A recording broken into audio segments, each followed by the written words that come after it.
Honored Chair, honorable guests, ladies and gentlemen. It's a great pleasure to present my research work as a student or a MSc student at the KDU International Defense Conference, Research Conference. So it has been a childhood dream to come into this stage or into this institute as a child, as a presenter, as a student. So without delaying, I will move on to my research work. So first of all, my research would be a critical analysis to identify the effect of military training simulations on confidence levels of soldiers. So the presentation outline would be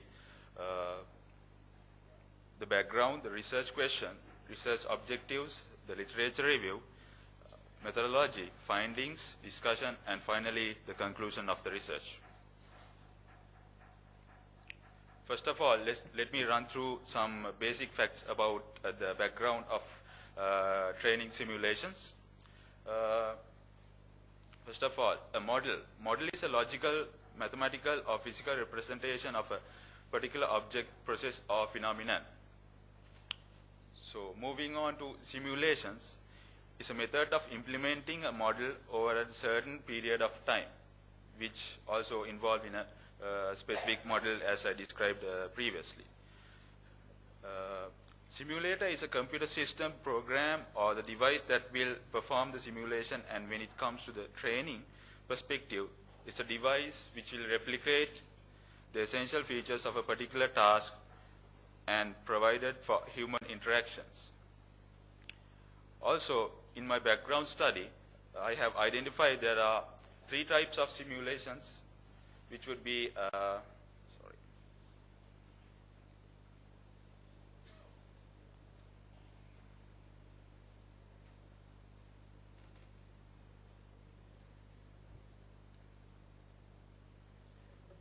live simulations, virtual simulations, and constructive simulations.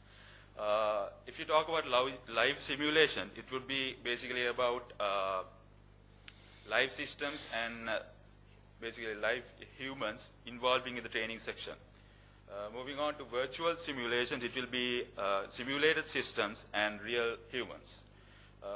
Finally, the constructive simulations would be simulated systems and simulated humans involved in the training section. Simulations are for training have been used in a vast area in the world, from basic perspective level for various fields of study, analysis, planning, also forecasting. Moving on to some areas which we have identified. You all could see a medical student working on a simulator. This would be a live simulator, and a fighter jet pilot which is working on a simulated fighter jet training session. Also a truck driver, and also a physical analysis simulator which you can see in the image. Moving on to my research question, which would be, do military training simulations affect on confidence levels of soldiers? The main objective of my research would be to investigate the effectiveness of military training simulations on confidence levels of soldiers. Breaking down the main objective of my research, some sub-objectives which I would like to describe, which I have obviously achieved. The first one would be to evaluate the existing background of military simulations and confidence levels of soldiers, to investigate how military training is done in terms of simulations, to evaluate how military-based training is effective for soldiers, to identify the factors that affect the confidence level of soldiers, and finally, to introduce the model to evaluate the confidence level of soldiers. moving on to my literature review, the U.S. Department of Defense had categorized or described military simulations or war games as war game is a simulation game in which participants seek to achieve a specified military objective given pre-established resources and constraints. So, war games, which is also called as military training simulations, are basically a training tool which they use in many armies and military training academies around the world to train their soldiers in advanced and more rapid changing environments. The beginning or the 1811, a Persian game called Kriegspiel was used by the Persians in the Franco-Persian War, which was the first military training simulation which was identified by researchers. So this was the initial training tool as a simulator was involved in way back in 1811. So, Operation Desert Field and Desert Storm, carried out by U.S. military in the Persian Gulf in July 1990, demonstrated the actual need for a real-time mission planning with a rehearsal capability.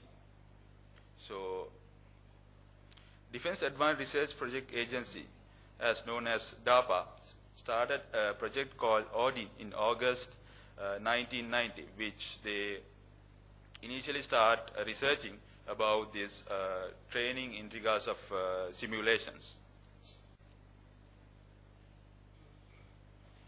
Also, researchers like U.S.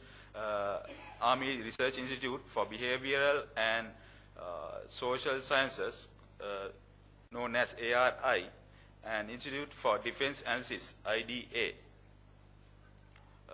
They have also worked on research programs, how these training simulations can be used for defense training. Also, Kirkpatrick's model is for a framework for evaluate training effectiveness. So, this training effectiveness is a key factor of basic training of any kind of field. So the main model Kirkpatrick has been presented is to trainee reaction, learning during training, improved performance following training, improved organizational outcomes following training. So these are the main factors or the model identified by Kirkpatrick in terms of evaluating training effectiveness. According to Ivan Osborne in 1993, there are many characteristics which a simulation or a game can be judged. To brief some of those characteristics: affordability, accessibility, data availability, data construction, efficiency, fidelity, resolution or level of detail, manpower requirement, portability, reliability are some of those factors identified by Ivan himself. Finally, Jonathan in 2013, which would be very recent, identified many factors to measure confidence levels of humans. Measuring confidence levels of humans are very subjective matter, which would be a qualitative research rather than a quantitative research. So in case of data, it would be very sensitive in regards of this confidence level. Jonathan had come up with a model or some factors which will measure the confidence level of humans. It would be self-esteem, past results, external feedback, body language, speech, self-talk, and finally expectations of the particular trainee.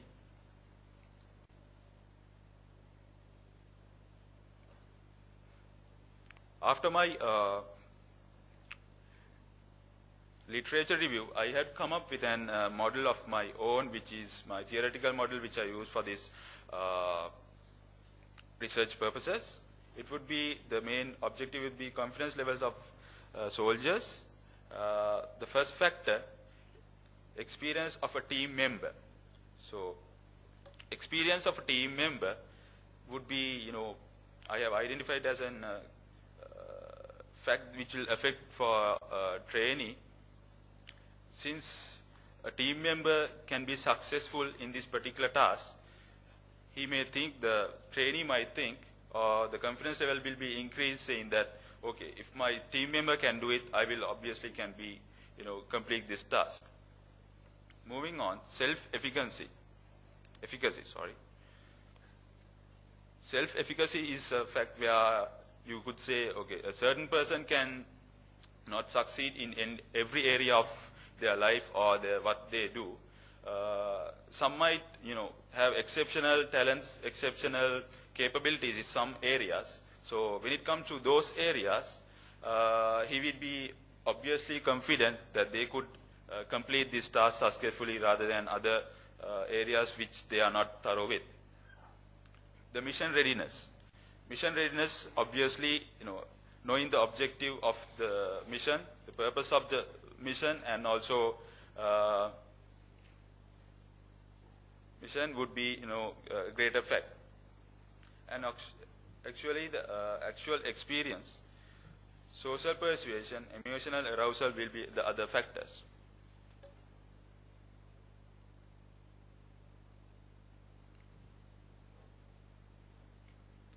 So, moving on to the conclusion of my research. So, depending on the data availability in the research outcome is the below variables to identify confidence level of a soldier. So, experience of the team member, self-efficiency, mission readiness, actual experience, social persuasion, emotional arousal, self-esteem, body language, and speech would be the ideal model to identify the confidence level of a particular soldier in military training simulations. So that concludes my presentation in regards of my research. Thank you very much.